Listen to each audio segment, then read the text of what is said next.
supply chains and pushed crude oil prices upwards.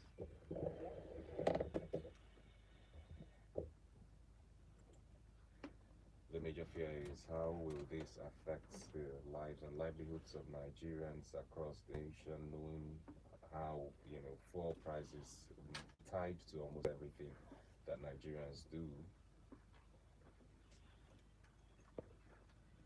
The economic consequences, the rising costs has triggered increased transport fares, like I said earlier, exacerbating inflation and placing significant strain on households and small businesses. Manufacturing companies are complaining, generally Nigerian workers are complaining because it's increased spending on a day-to-day basis for Nigerian homes who have their minimum wage fixed at a particular point and has not improved over the years. What does this mean for these Nigerian homes and Nigerians themselves? Even as we speak, it's being said that the petrol price might hit 1,400 naira per liter as Dangote refinery loading stalls. So marketers at this moment await possible repricing of the PMS by Dangote refinery. Petrol loading reportedly halting as industry players with ex-depot price review. And also, pump prices already average at 1,200 naira per liter in many parts of Nigeria. Petron says members are unable to load petrol from Dangote refinery. Marketers are warning of single dominant supply source exposing market volatility. Manufacturers are saying that their diesel spending is projected to hit 620 billion naira this March, and airlines are saying that they may be spending about 166 billion naira on aviation fraud as these prices continue to surge. So we're expecting 1,400 naira per liter this week, and marketers await this possible repricing of PMS. It's a lot for Nigerians to grapple with, given that even as we speak, there are, power supply constraints. So the reliance on fuel to generate power is also another major strain. Nigerians do not have much of an alternative in terms of, generating power using these fuel. That's the PMS and diesel that has already increased over the past few days. So yeah, we'll just have a general conversation as Nigerians this morning to understand how this might affect everyday Nigerians, right? To hold this conversation with us this morning, we're being joined by the chairman of the Trade Union Congress in Enugu State. Sorry? Former Okay, chairman. okay. The former chairman, rather, thanks for that correction. The former chairman of Trade Union Congress of Nigeria here in Enugu State, in the person of Comrade Ben Asoga. Good morning. Good morning. Thank you for having me here. Thank you. Thank you, Comrade Ben Asola. Thank you for joining us. And Nigeria once again in difficult times. Fuel price has increased. Households are complaining. Manufacturers are complaining. Small businesses are complaining. I don't know how you've received this recent increase in fuel price, given that the cost, as it's been pointed, is outside of Nigeria's own making.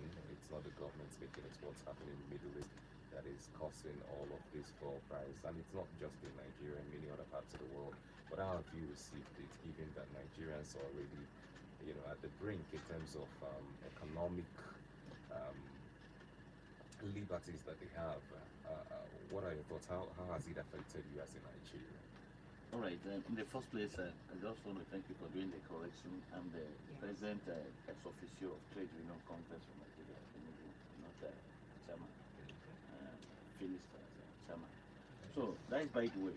Coming to the issue at hand, when you look at the events and situations in this country, the way and manner we respond to things will always baffle me as a person, because sometimes we are too sporadic to negative issues. Once it has to do with things that will make Nigerians suffer more, the way we respond to those things in terms of changing everything quicker than even those that are receiving direct impacts.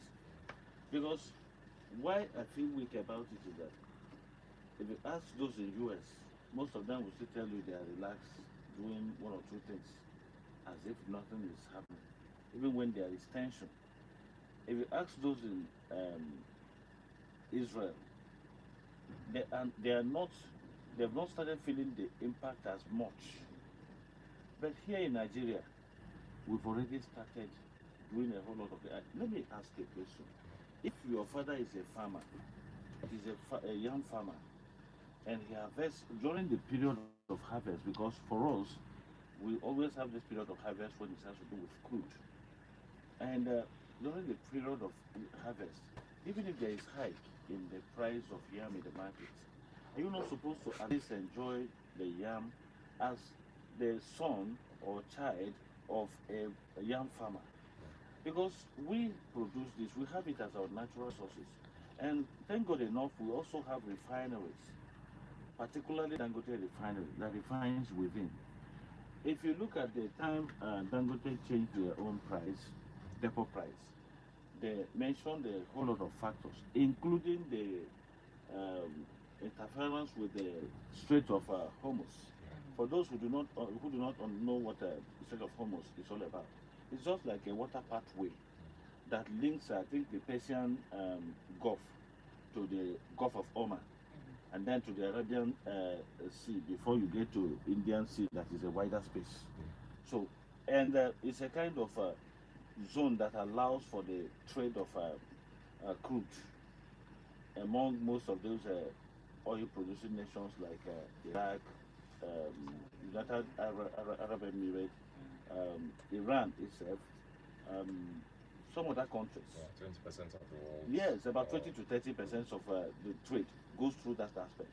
So now, ordinarily, within this country, we shouldn't be talking about what happens there, because at least we have the crude and we have refineries. So I personally didn't expect the quick response in our own oil market system, local oil market system. And the way I saw it, you asked me how I feel about it. It came quicker than expected. That is the first thing. Because even when we know that with the ongoing tension, global tension, that things may change economically, I didn't personally expect that impact on the economy or the system in our own local area would be this fast. That it could be this fast, because those in the Western world that are directly involved have not really started feeling the impact the way it's already coming to us. And you know that the center point of our economy is on this petroleum. Once there is change in the petroleum pump price, every other thing begins to fluctuate, because cost of transportation will go high, and cost of goods and services in the market will also jump up. So, and the link is not a small type that you can ignore. So, if we really understand all this, our government should also be able to brace up to certain responsibilities. Because when it comes to this, I believe that if they had done the needful, there wouldn't have an immediate impact the way we are going about it. And the way we respond to international market changes is so abysmal, and it shows how far we've gone in our level of greed in terms of business, especially for those oil marketers. Because I also see it that once they even read in the news that there is an ongoing crisis somewhere, they will make it effective in our economic system just because they read it in the news, not as if it has started having impact on their businesses. So let me not begin to talk on what they should have done, but the summary is that it was really not expected at this moment. Even if it must come, it shouldn't have come this early. At least we would have been able to manage it being an oil producing country. If it can affect us this fast, then what about other countries around that do not have these natural resources? Then the impact will be unimaginable on them. Yeah, a lot of people have said that if Nigeria was producing enough crude as it should, they could have at least helped itself, because the prices of crude in the international market has risen, and Nigeria also plays in that international market. But if we had excess crude, we had enough, to meet the OPEC quota and had more, maybe the refinery down here, Dangote refinery, could have been given at a particular price where he can refine and sell to Nigerians at affordable rates instead of what we have now seen with the gantry price already changed. But it has changed and it has happened. Do you have concerns, as a former unionist, or unionist still? I'm not a former You're unionist. still- I'm not yet former. So Yeah, you're very much a unionist. All right. But do you have concerns for Nigerian workers, Nigerian manufacturers, Nigerian businesses, given that this price has already increased and we are, foreseeing that it would even escalate in the week that we are in already? of course, very serious concern because, like I said earlier, everything about our economy revolves around petroleum, and whatever affects petroleum pump price affects every other thing. Then coming to the issue of if Nigeria, if we were producing enough, if we were meeting up with the OPEC target, that is a different thing. OPEC quota has to do with what we are given the opportunity to supply. That you don't supply as much as you are given to supply does not mean that you cannot produce enough that will manage your local needs. That doesn't imply that.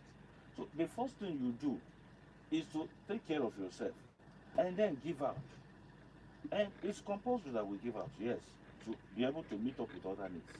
But looking at it from this point, the production has not reduced to the extent that we cannot meet our local targets. I don't think. Stands right now. Yeah, I don't think so. I don't think. Even when we had issues within the oil zones, when there was local crisis, we still managed to produce, let alone at this point in time.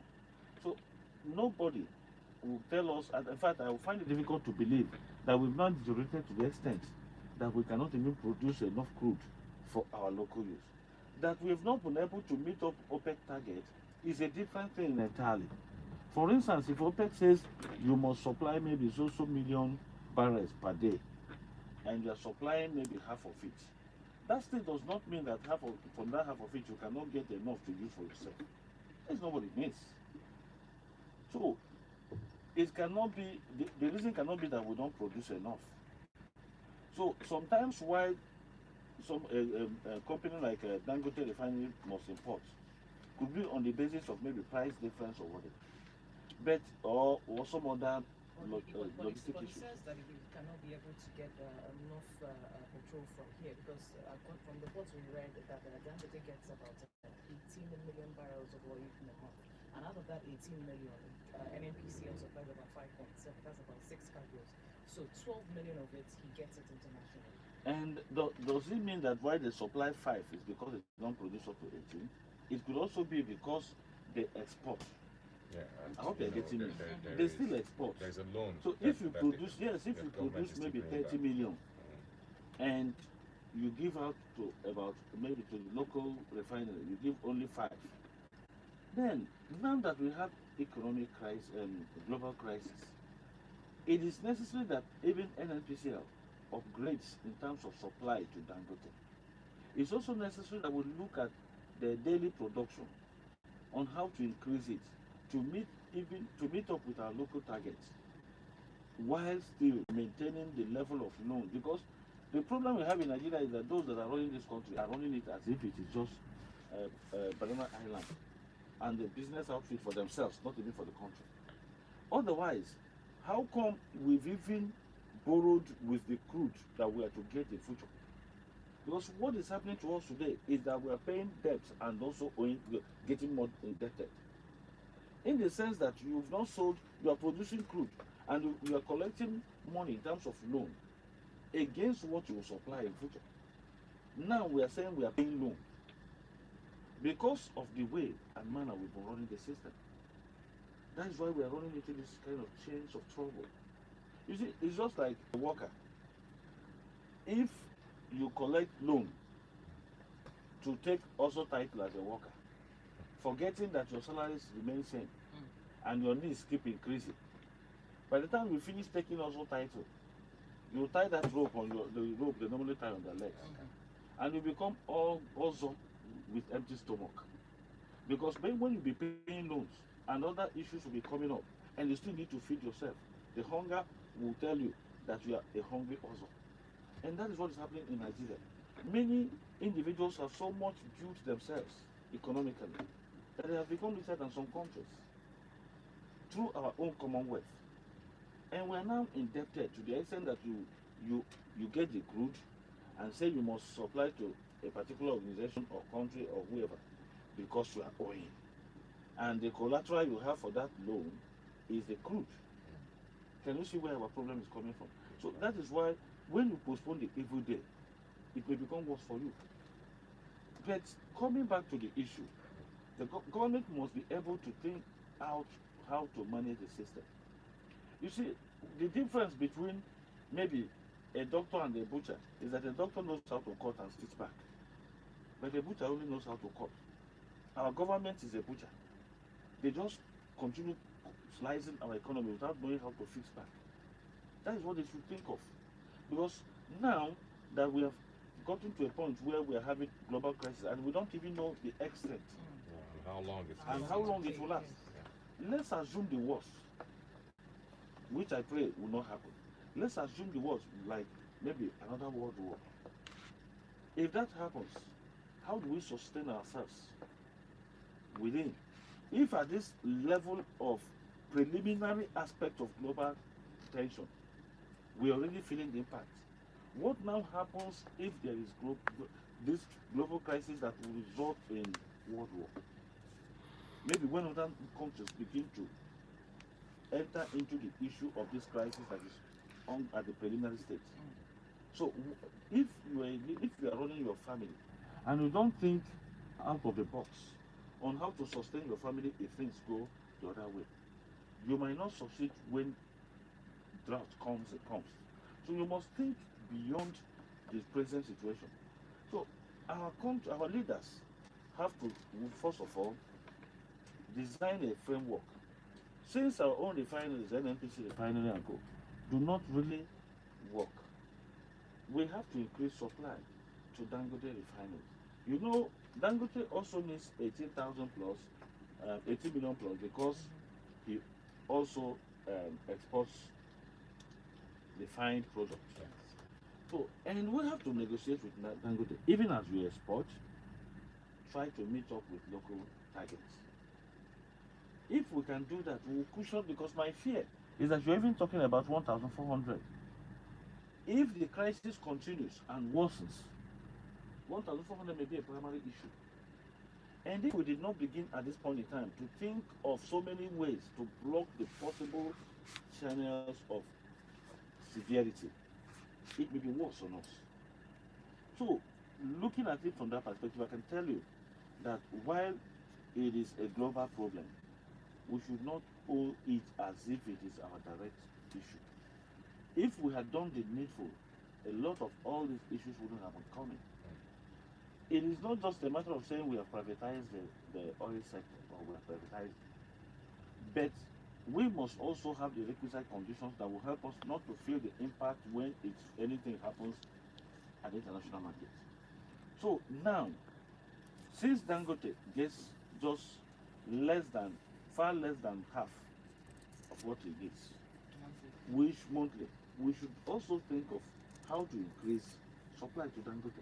Yeah, I think the NMPC has said that they will be sourcing foreign crude to supply Dangote refinery in the midst of all what is playing out now, because it was reported that the Dangote refinery stopped loading PMS.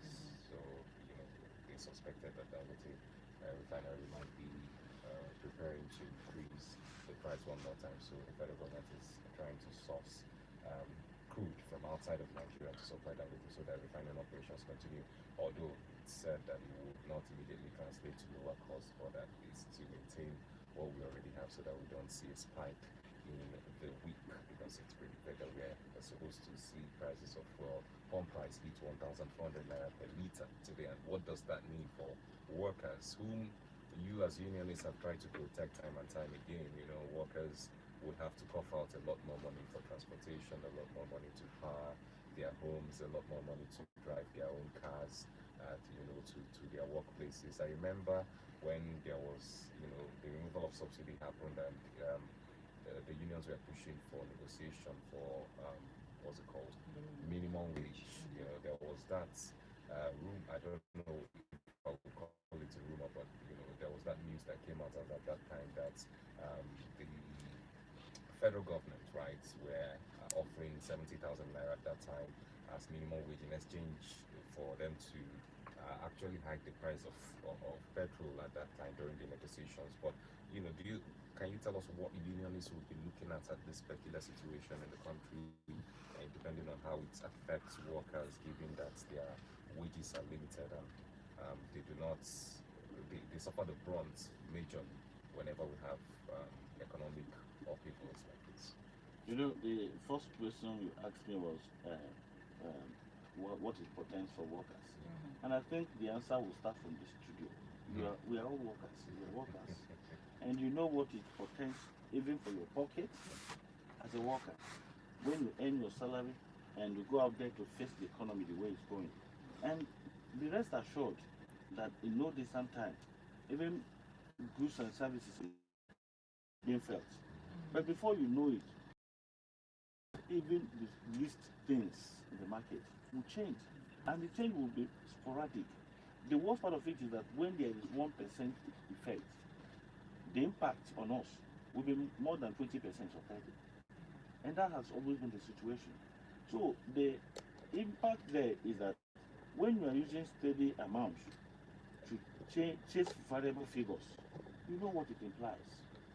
Right now, starting from transportation, you already started spending more than you can. And looking at it from the fact that anyone we have as minimum wage doesn't take anybody anywhere. Looking at 70,000 naira in the present economy, you must agree with me that you cannot take the least person anywhere, let alone somebody that has to, from that same money, transport himself to and from his office, feed himself and possibly his dependents. So when you look at that, it's very clear that we are the worst hit. For business people, yes, they are in the system, but they have a way of cushioning the effect, in the sense that it's a matter of give and take. Once they go out there and the prices of what they are buying as their goods go up, they will come back and unleash the mayhem on us. We are the receiving end. And yes, by the time you enter markets, let's use Enugu as a case study. By the time you go into Ogbete, you start hearing the price of fuel has changed. Price of fuel has, even the woman selling gari would tell you that the price of fuel has changed. No matter how unrelated that particular good or service may be to petroleum pump price, the effect must be there. And when these things are coming, it's on workers. Then on our side, in most cases we try to push for perspectives. The first thing is to ensure that government responds by taking necessary actions that will prevent further deterioration of the system. For instance, what NNPCL is already trying to do. Then, the issue I keep on wondering about is, at this early stage, you're already saying you want to source crude from outside. You've not come back to tell us what happens to our own. What does it mean you cannot do anything to increase production for this time being that we're having this crisis? Does it mean we don't have reserves at all, like you asked? So if your production is not elastic, then there's a problem. In the sense that when you have elastic production system, you can increase, you can decrease based on factors. So when factors like this come, you increase production to accommodate more supply to local refineries. That's when we have capacity to Yes. Then, have you seen why even some of us were insisting that while Dangote has helped us a lot in this country, we still need government refineries to be functional? Because in a situation like this, it's government refineries that you use to cushion the hike. For instance, if Dangote is very much aware that our own refineries are working, he will know that if he should just respond straight to what is happening in the global world, that will have alternative, that we can fall back to alternative and overlook him for in the meantime. He may not respond quickly to the global effects. But knowing fully well that we are almost stranded in this country, purely depending on him or his refineries, that implies that whatever he does, even if we don't like it, we must swallow it. So, going by that, the worst is that our government doesn't even learn. No event can teach us anything. You know why I said this? When COVID came in 2020, and we discovered how deteriorated, how bad our health system is, some of us thought that after that global health crisis, that we were going to come back to fix our health system. But instead of improving our health system, it's still deteriorating, showing that we've not learned anything. Therefore, I can say that even with this experience, our government will adjust. They don't know how to adjust. So, as leaders of a labor movement, our first action will always be to push go, because when we talk about us as labor leaders, we are also workers that work in different offices. And we are leading workers that work in different offices. So when we talk about policy implementations and all that, we are the engineers of all those policies and the implementation as well. Therefore, we must have to find a way to push for further actions towards in fact, not either, combination of strategies. It's not only looking out there. So because when we talk about bringing from outside the world to give to Dangote, the impact we are talking about is already outside there. That is the global crisis. It's already causing the impact outside. Therefore, if we must devise means that will be effective, our means must be as much local as possible. Therefore, we must look at how to increase production and even reduce the quantity we are supplying to whoever we are owing. If we must maintain that quantity, the only option we have is to increase production in order to increase what we supply to Dangote. I think it's sad that Nigeria is, very blessed. We have a lot of oil in the ground, but exploitation of what we have is a very big problem for the country in terms of extracting that crude and making sure that there is excess supply to go around. And the thing you said about our own refineries, government-owned refineries, after all the money spent on them, not helping us in a situation like this. And this is where we would have played a very crucial role in helping the Nigerian masses not to suffer. And like you said, we cannot predict how long this is going to last. Not learning from our experience is a very sad situation for the Nigerian state as it is. And you've said there are no pressures we can put on the government at this point in time to make sure that Nigerians do not suffer extremely with the continuing development in this. We cannot rule out pressure. Definitely it will come, but it comes in different phases. At this point, the pressure must be internal to ensure that something is done. But when you find out that the internal pressure is not really giving you the expected result, we have no option than to blow it. Sometimes what the society understands as pressure is when we declare maybe ultimatum for strike or protest.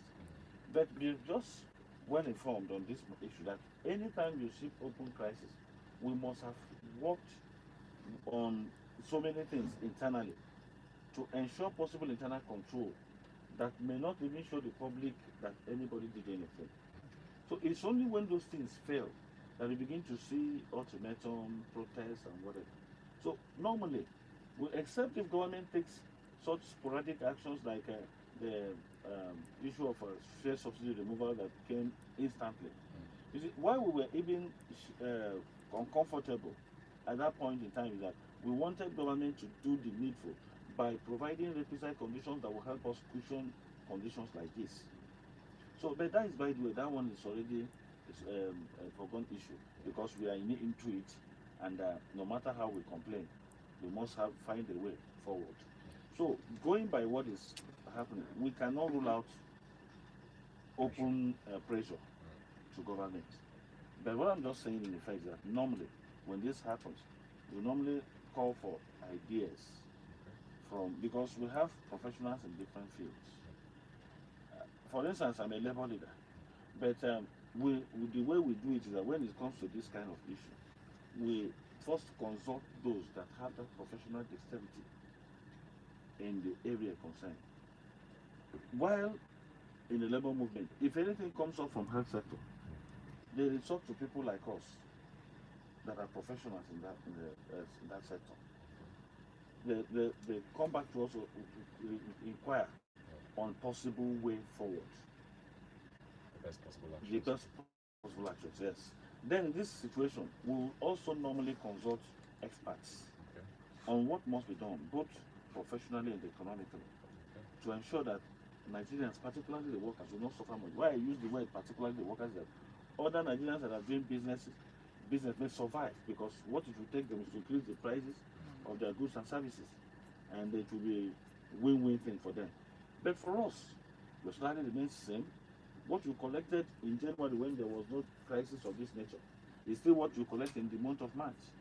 That the price of petroleum has changed. So for us, we are the worst hit. Therefore, anything that we can do to ensure that this burden is reduced, we'll do it. And we also request the support of Nigerians, not just labor movement, even civil society organizations, Nigerian Bar Association, Petroleum Nigerian Society of Engineers, other professional groups, because no country will gain freedom from just one particular group of people alone. Pressure has to come from different. Even when we got our independence, it didn't just come from a particular set of people alone. Many other groups added their little efforts, and when we put those little efforts together, it amounted to pressure that led to giving us the independence. Likewise, when we want to fight for government action on certain things, labor shouldn't just be seen as it's your duty. It's a collective duty, especially now that we're coming into election. The worst thing that government has done to us is ensuring that we don't have free and fair elections in this country. Because even when you complain, after complaining, you still get what you never bargained for. But if they know quite well that maybe your second tenor or first tenor will be threatened if you didn't do the needful, then you do the needful. So what I'm just trying to say in effect is that we must all hands must be on deck to ensure that Nigerians is not suffer as much. But for those of us that are into trade unionism, we must also make sure that we take necessary action. Some of us have even started sending to our national leadership on how, because we have organogram. We cannot stay here, for instance, as I'm in Enugu, I cannot just stay here and declare what will happen. It has to come from the center point, and that center point, we don't take just decision like the president will stand up and say this is what will happen. It goes from one level to the other until it cascades down to even to local level of enforcement. All right, Dan, you talked about the best possible actions which the government should take. Now, talking about that actions, would you also posit that Nigeria should transition from diesel dependency to gas-based energy in solving this issue at this point? Yes, it's necessary. However, when it comes to this, you know that all those things still come from the same natural resources. So if anything affects crude, the impact may be felt even in that particular aspect we are going through. So while we switch over or while we provide alternatives, it will definitely help. But we must also make sure that we localize our own, because one problem we have in this country is that we depend so much on foreign things. So we have also advocated for CNG, time without number. Some other countries, some other parts of the world, they are now talking about alternative source of energy to automobile, like solar vehicles, electric vehicles, and all that. The problem is that if I talk about electric vehicles in this country, I don't know if that will be a good recommendation, because we've not even seen enough electricity for lighting our environment. This hot weather, everybody is feeling it. Let alone the one that we use to charge the vehicle. In fact, if we depend on electricity for vehicles, in fact, some vehicles may not move more than a kilometer per day or per week. And when the grid collapses as usual, you know our own grid collapses like an epileptic patient. So if it collapses, then it means we will all go and park our vehicle. But at least we have advantage of this solar energy. I know that it may be working against our economy, in the sense that we depend on petroleum. And if we now start advocating the use of alternative energy, like solar, that implies we're also demarketing that our natural resources. But to me, even the solar energy we have in this country is another natural resources that we must harness. So, if you look at um, coal, coal was forgotten years ago, immediately after discovering petroleum. But today, even our governor mentioned recently that we are going to fall back on the same coal for the generation of electricity. That shows you that most of these resources must be useful in one way or the other. I mean, we see that happen in South Africa. Yes. So even in developed countries, they still use those things. But our problem is that once we see a lean way, we forget the other ones will become old-fashioned. So to me, for us to really diversify in terms of our energy sources, it will help us. We have to advocate more on other alternatives like solar. Why I mentioned the issue of elastic production, that's of increasing that is the immediate action, one of the only few immediate actions you can take to mitigate this hike. If you start waiting for transforming to solar, that one will take longer time. It's a long-term project that we must look into. We mustn't be seeing everything as though they must come from petroleum. So if we harness that, it will help us. So I believe by the time we get We have to look at hybrid alternatives. vehicles that use both solar and petroleum, that means I can use 10 liters or 20 liters of fuel to get to Abuja, because I may use solar to run to Benue. If the battery if it's running down, I switch over to petroleum and allow it to charge further. If it charges further as I'm moving, I will switch over again until I get to Abuja. So that will reduce consumption. So we have to also find alternative in that, in other sources. And even but the issue of increasing production or doing whatever they can to ensure that Dangote refinery gets enough supply of crude, I think that will provide immediate solution to the problem we found ourselves in right now. You know, a lot of talk from this government when subsidy was removed about, CNG conversion to CNG so that Nigerians can begin to use CNG powered vehicles a lot more instead of, the traditionally PMS or diesel powered vehicles. But what has happened to that project? That's, the indictment on government not being quite proactive as they should that you mentioned during your submission this morning. So it's impacting Nigerians, it's impacting everybody now. The fears are high that things might even get worse than it already is, and that's why we decided to bring this conversation to the Urban Parliament. Our guest today has, given us a lot of insight. We'll go for the newspaper. When we return, we'll open up the phone lines, get your thoughts as a parliamentarian, as a Nigerian, on what you think about the state of the nation given this current fall hike and, of course, the issues with electricity at the moment. We'll be right back.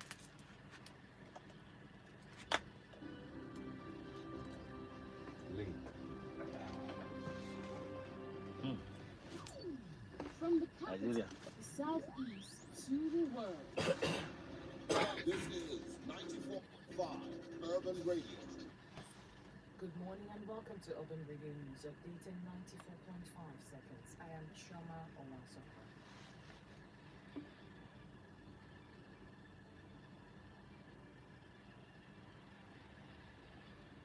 The family of Ndonwoba and Obago Konano in the Enugu State local government area has laid their son and brother near the Kachi Eden, who was allegedly murdered during a land dispute between the community and a real estate development firm to the west. An Igbo group, Igbo Worldwide Union, has called for the restoration of regional police in Nigeria, describing proposals for state policing as a potential structure vulnerable to misuse by governors. The People's Democratic Party Governors Forum has urged the members and supporters to remain calm as the Court of Appeal prepares to deliver its judgment on the party's leadership crisis today, March 9, 2026. The chairman and CEO of the Nigerians in Diaspora Commission, Abike Gabire, has condemned the arrest of 42 Nigerians in Mozambique, described unacceptable and demanding their immediate release. President Bola Tinubu has lauded the contributions of Nigerian women, assuring that his government will create more opportunities for them to do more for the country. In sports, Abubakar Bukola Saraki, ABS coach Ogundeji Joel, has hailed his players' performance despite the defeat against Movie Stars.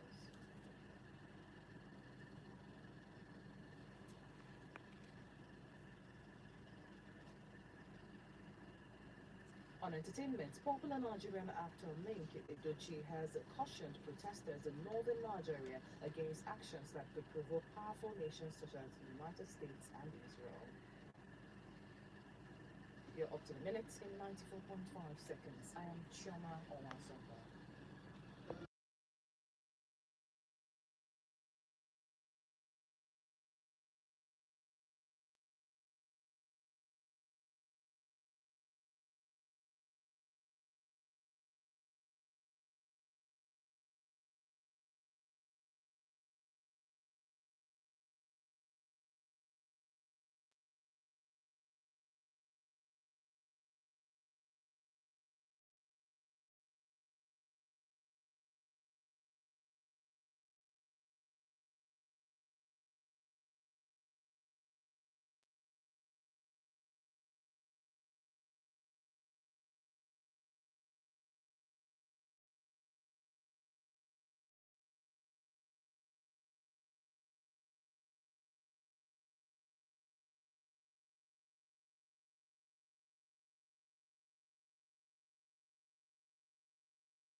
On over Radio 94.5 FM to the population, looking at some of the major economic strains on Nigerians at this point in terms of fuel and car, which are currently very, very on the high side and very scarce at the moment, respectively.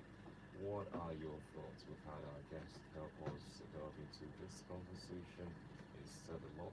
What do you agree with? And fresh perspectives you want to give us to this conversation, you can call in and send in a message to be a part of it. 0916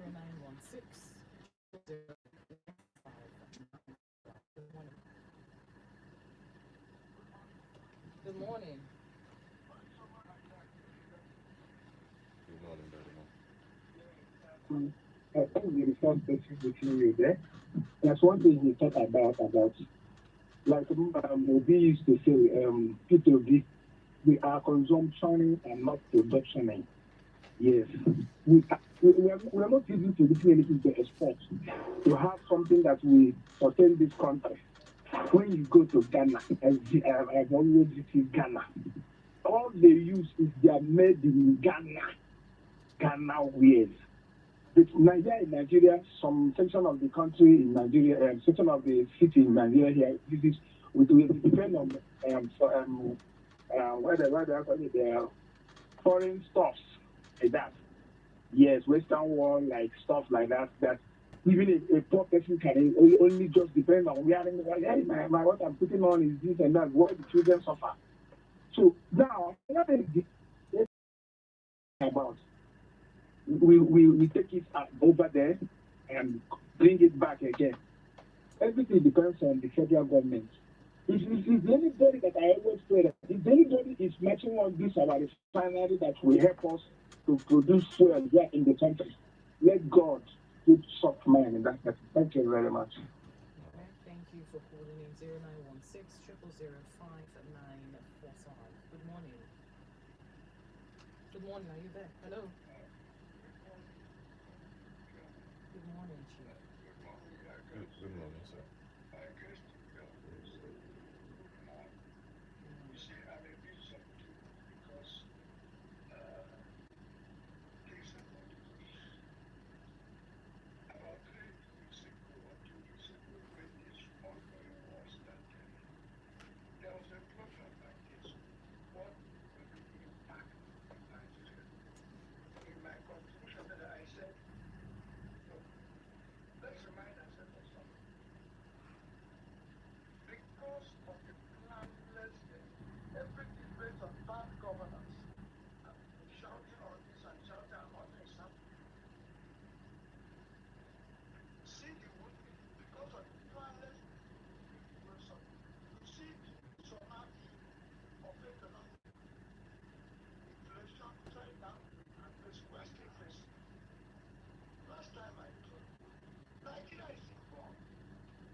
morning, Elder Eggleston. Could you move away from your radio set, please?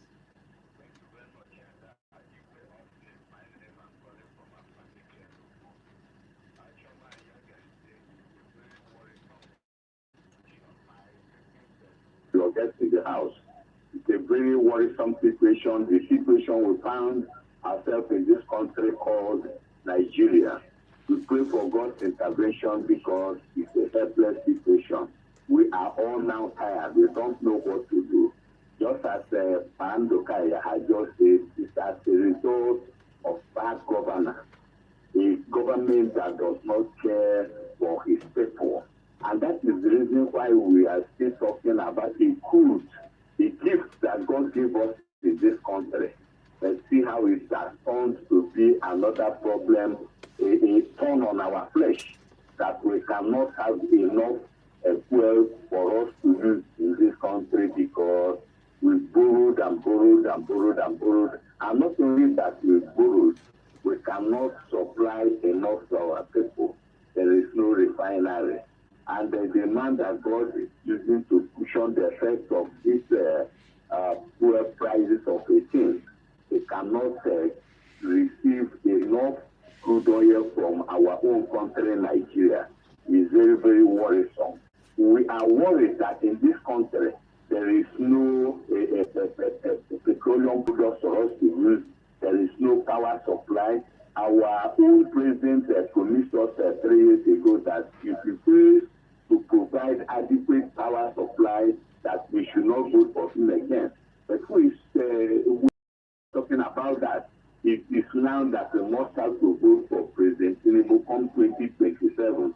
If our own people are helping in making sure that he comes back from 2020, when there is bad governance, when there is inflation, when there is no fuel for us to use, when there is no power, maybe steady power supply, country called Nigeria, after all this borrowing, after all the money that we've maybe garnered from one place or the other, still we are not enjoying. Again, shall we say than to say that we are not happy that this thing is happening to us? What again shall we say than to pray that God should? All right. Okay.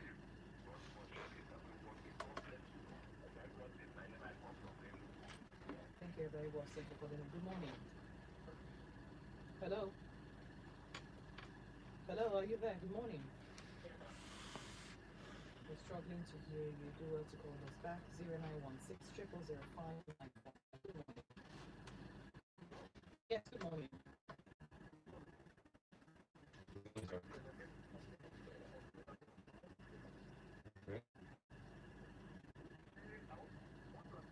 So for your analyst, for the picture. I wonder why something happened in the far away, in far east, in the Middle East, Asia. It's not in Africa, and it's affecting Nigerian people. That is to tell you that we have a bad government here. They don't even care whether we are suffering. The only thing they are focused on is about 2027. Tinubu will re-elect. Can we continue like that till when? So I pray that God will help us because what the common man in the street are facing now is not good. Thank you. Thank you for calling in. Hello, good morning. Yes, good morning.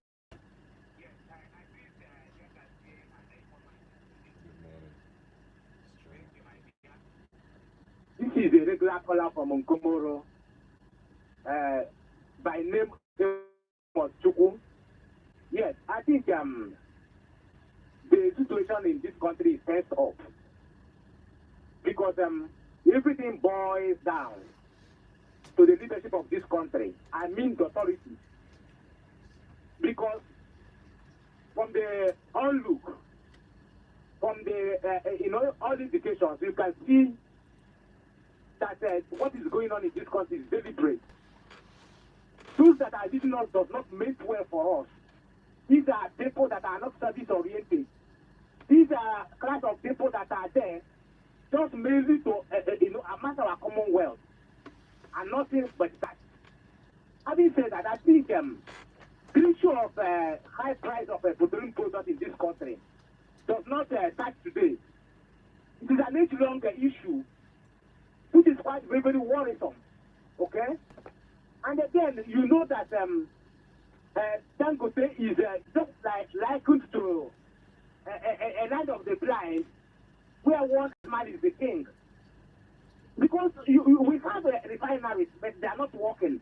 But we see government, budgeting money year in, year out for, for the refurbishment of all these refineries. But people there are marking all these things, siphoning all the money. So it's a high time that the masses of this country should think otherwise. That is why I'm so much worried about our electoral process. If we want to make a change by through elections, they don't allow us to do that. All right, your time. So that sitting inside, make sure that things are getting wrong in this country. All right, thank you for calling in. At this point, we'll go for a quick break. Trying to take some of your calls. Please stay with us.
Urban Radio, because we were looking at the state of the nation, looking at the economic constraints as it concerns the increase in the fuel price and what is going on in the electricity sector.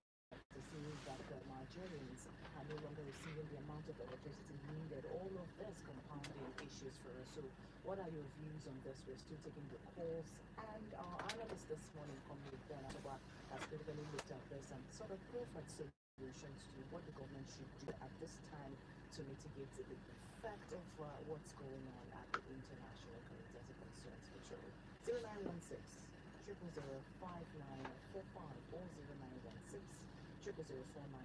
Send your messages to our WhatsApp line 09128 945 945. Good morning. Good morning to you. Go ahead, Weke. The analyst started with yam farmer. Now, if a yam farmer cannot provide for his children, he cannot go to the market to sell. Even if you are selling, you will be preserving. So, what is happening in Nigeria is just one place who allowed our refineries, even without refineries. Does it mean that we don't have enough crude to supply to Dangote since he is so a refinery in the country? So for me, from last week, I said this, that this Middle East war shouldn't have affected us yet. But people were saying war is global market. How? We have enough crude oil that Dangote will refine and give to for our local consumption.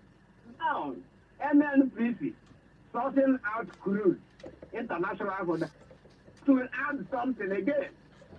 The others are sitting cannot sort it by himself. I don't think that the presidency knows what is happening. How this is just going around with NNPC. Just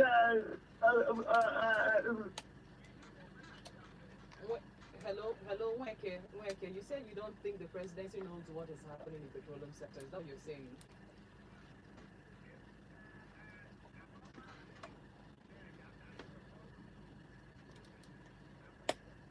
Who told you that?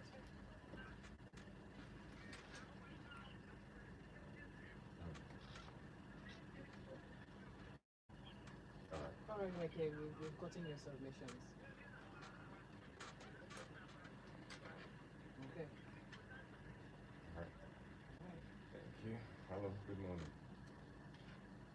Hello? Hello, good morning. Hello? Okay. Hello? Yes, good morning.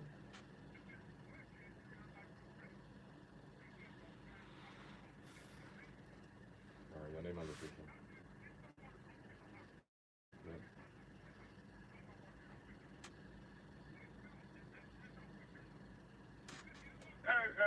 Tinubu, what I try to tell Nigeria, you are the son of the nation, and anything happens in your nation, you're supposed to know before that person.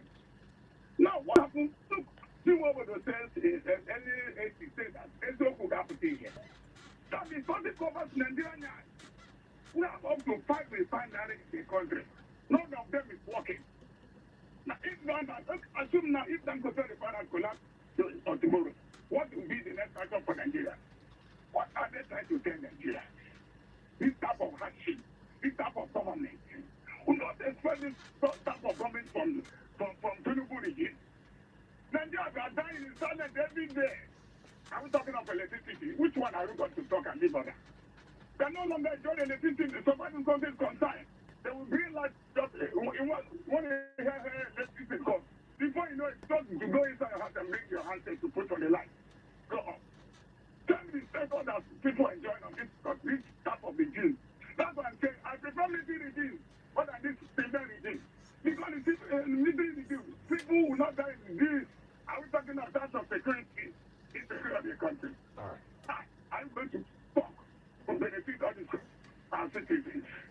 No, it's so called for. That's why they trade the straight. Simple because people are fighting for their own area. Now it's facing Nigeria. That's what. All right. Okay.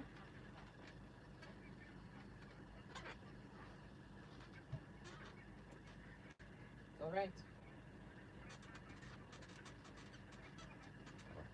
Thank you, Babuti, for calling in. Hello, good morning. Good morning. Good morning, welcome.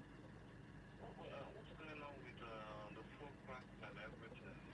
The direct answer to it, the economics of this country.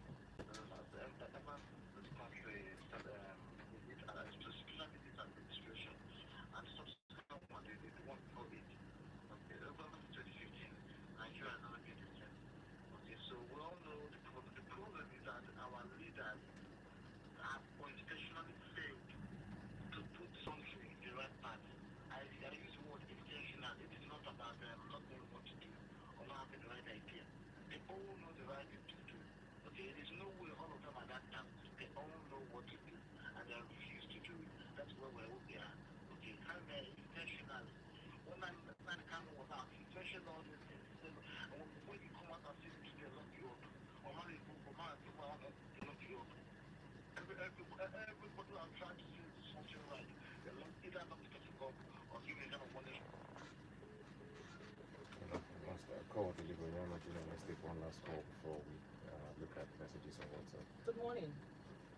Good morning, sir. Good morning to you. Good morning to the guests. Good morning, sir. Go ahead. It's very, very disheartening. First of all, I would like to let me just go down and give what I think that should be of help that facing this kind of crisis. One is that I think they needed to ramp their crude oil exploration. OPEC said this at I think something barrels, 2.1 million barrels a day, and we are already having 1.6. So we really need, just like the other last time we had Mr. President talking to the National Assembly members, they should try to amend the constitution so that we could allow state policing. First of all, we need to get our security right, okay? The people who are doing the companies, doing the exploration of the crude oil, you could be able to be safe and give us more crude so that we can be able to supply to Dangote. Three, if we supply much more crude to Dangote, it's going to help Dangote in bringing the fuel price down. Then, lastly, if we think, we in Nigeria think that what happens in the global market, global anywhere does not affect us, then we are lying to ourselves. All these are the things that measure economic policies and how economics drive. So if Dangote is crude, about 80% crude from outside countries. So, and majority of the countries that produce this crude is from this Gulf this thing that Iran is striking. So it's definitely going to affect it. Then people are talking about the refinery. We have made this argument several times. Setting up the refinery work again. So what I would advise the federal government, we have, instead of investing more money, can we think of building up a modular refinery just like Dangote's own? Yeah. Thank you, my good friend, for joining us on the call. Let's take a look at the messages on WhatsApp. Okay, this one says, good morning. On the topic, I want to know if Nigeria has an oil that is crude and refined, strategic reserve as an oil producing country, and Enugu asking. Okay. Good morning, Jamaya Gazi and your guest. State governors should subsidize the price of fuel in their individual states from the money gotten from the fuel subsidy removal at this point in time while we wait for federal government. Let them be responsible for once. Peter from Bakri. More messages here on our WhatsApp line. Good morning, Urban Region. Your guest. No good news in Nigeria, always bad news on either economy or life elimination. Stories without solutions every day. We've asked several what will be a way out, yet no analyst answered us confidently. Do we still pretend to call Nigeria a giant of Africa? I think it's better to start being addressed as the dwarf of Africa. Chris from Achebe out. Okay, this one says, good morning, Urban Radio. Yeah, because it's been a while I heard Mr. Ben more to an voice on radio. I hope it's fine. As popular display. Okay, good morning, Yakazi and John and the guest. Comrade Ben Atoba. I really agree with your guest in terms of the way we react to things and increase our sufferings. The worst part of this whole thing is that by the time they increase these prices of fuel transport fare and all, even if things stabilize and come back to normalcy, our people will still hang up there without coming down. This is really manning humanity to man. Tomorrow we will castigate the government. Thank you. Okay. This was a good morning, Agaze Chairman, the guest in the studio. My take on this important topic on the discussion is that our government should try to move the country from a consumption to production country, like Dr. Peter Obi always said. I thank the analyst for his educative and proactive analysis this morning, and I will like Godwin from Abakaliki. Okay, we can only talk after everything. The problem will continue since we only sit down and challenge our government. No meaningful engagement. Everybody's just talking. If I may ask, what has the crude oil and other mineral resources in Nigeria done for us if not putting more salt to our injuries? Good morning, Chijuke from Okay. Okay, thank you for those messages, Chioma. And yeah, we'll get back to our guest now, who is still standing by for us this morning. A lot of talk as to Nigerians being almost defeated with regards to how things play out economically for them. Their fate is not in their own hands. The leadership that is supposed to look out for Nigerians, from the submissions we've gotten, the people are disappointed in what the leadership has done, not proactive enough to protect Nigerians.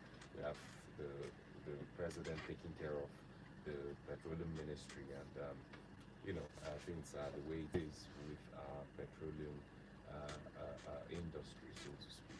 What are your final thoughts, Comrade?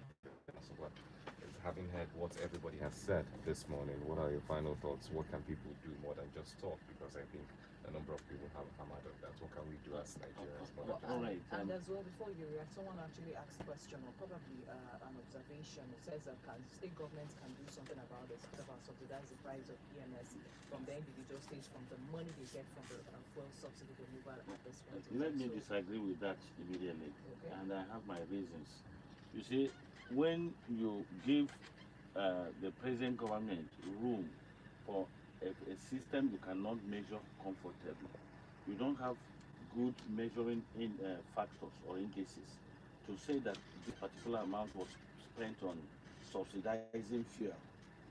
If we now make it an agreement that our state governments in Nigeria should go and subsidize the fuel consumption within their states, you see a situation where the whole federal allocation for that state will be retired within 1 week.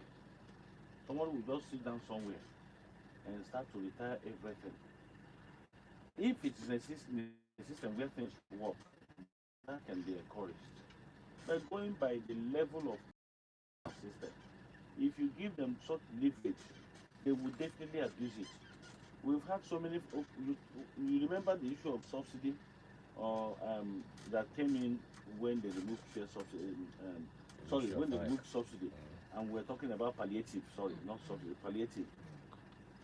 A lot happened during the palliative stuff.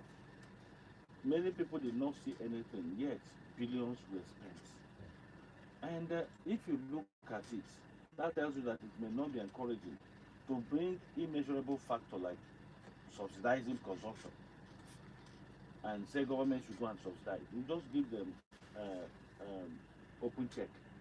That is one. Then going by what the callers have said, unfortunately, I don't think I heard reasonable number of suggestions on what should be done. Most scholars were complaining, and that is one symptom of suffering. And sometimes we complain and forget to even devise means of coming out of our problems. Then the last caller mentioned something, was talking about modular refineries. Whichever one that can give us better system. We are not. It's not a must that we go back to repair the old ones if we know they cannot work. But they have to be sincere. If they know that those things cannot work, we have to be sincere enough to say these things are already outdated. And if they are outdated, does it mean that we cannot update them? If the answer is yes, we cannot update them, then we do away with them and either build new ones. Because Dangote as an individual built the largest refinery that we talk about today. So government can equally build new ones or update those ones, refurbish them if need be, or build modular refineries. Whichever one that can come in to cushion this effect is welcome. Then, one other thing I really do not feel comfortable with is the issue of this trend of a president becoming Minister of Petroleum. They've not told us what they've seen there. You know, President Buhari started it. When he came in, he became the Minister of Petroleum. As if other ministers are now on their own, running things on their own. Who are they reporting to? You, the president. I mean, So from that ministry, it was divided into two. They say they have Minister for State Yes. Petroleum, and that's for oil. Minister for State Petroleum Resources for oil, and Minister of State Petroleum Resources for gas. yes, and then the president report to as the minister. So they report to the president. Who the other ministers report to? That is just semantics. If you say you have minister of this petroleum for the state for this, state for that, and they report to you, who should minister of health report to? Who should minister of education report to? Are they not meant to report to the president? Minister of power reports to the president. So what difference does it make? Except that there is something they are not telling us. The president carries out direct oversight. So he has the powers to direct whatever happens in MDAs. So there is no extra power coming to him by saying that he's the Minister of Petroleum, except if there is something they are not telling us. Because by saying you are the Minister of Petroleum, it gives you also the power to maybe be the one endorsing certain documents. Otherwise, there is no much difference there, and we have not even seen the impact. Going by what happened when the late Buhari was there, when he declared himself as the Minister of Petroleum, we didn't see any meaningful difference. So why must we not continue with it? Has it become a trend? So I believe that what we need to do is to take actions that can give us better results. If you do one thing and it's not working, why continue with it? Having seen that the former president did it and it didn't change anything, why must the sitting president be Minister of Petroleum? Because when you say that somebody is Minister of State, sometimes it limits certain actions. So even if it's not going to change anything, don't do what will not even change anything at all. So, because for me, answering the president and the minister doesn't make any meaning. Then when it comes to solutions, the government must think out what should happen. Even the yam analogy I gave, if you're a farmer, maybe at Usu1, and the road from Usu1 to the market where you sell your yam is blocked, that is even the more reason your children should eat plenty yam. So, rather than the other way around.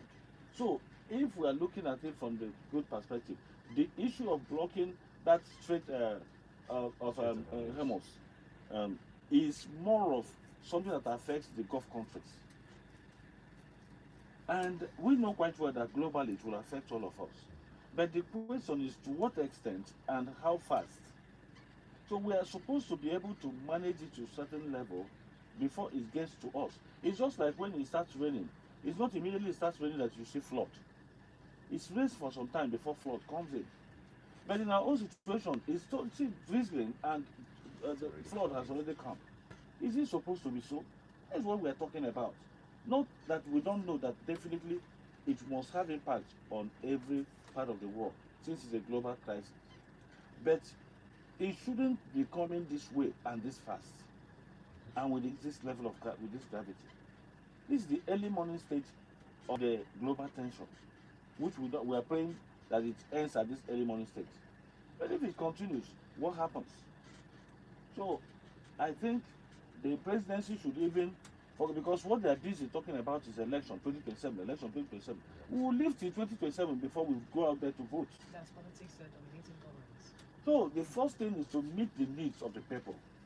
Then what happens in 2027 will be a story for another day. Not for us to, if you tell Tinubu the action he has to take to ensure that Nigeria has become completely one party soft that will now favor him in 2027, he will do it right away. One of the things he has to do is to stabilize our system, to give us what we need. No, because one, I believe quite well that if you do the right thing, you don't even need much campaign. So we are in Enugu here. Governor Peter Mba is sitting there. He doesn't need to talk to me before I can see what he's doing. And those things he's doing will make me decide to vote him come rain, come shine. Not until he goes to all the radio stations to shout his name. Thank you so much. You've said a lot. It's a complicated situation for Nigeria. Having this scarcity in the midst of plenty, when we could have been proactive to make sure that we are walled off from the storms of this kind of situation that is playing out in the Middle East. It is where we are, and the only thing we can seek for is solutions at this point. Thank you so much, sir. Thank you for your insight. And we're also glad that, I mean, if Dangote refinery wasn't there, how would what would the price of our petrol That would have been worse. Anyways, thank you so much, Comrade Ben Asokoro, who was a former chairman of the Trade Union Congress of Nigeria in Enugu State. Thank you so much for insightful analysis this morning. And to our parliamentarians, thank you for your participation. We'll be here tomorrow at 9 a.m. Until then, keep it up as long. To 90.5 FM Radio in wishing you all an amazing, good night, and shalom. Like I say, everyone knows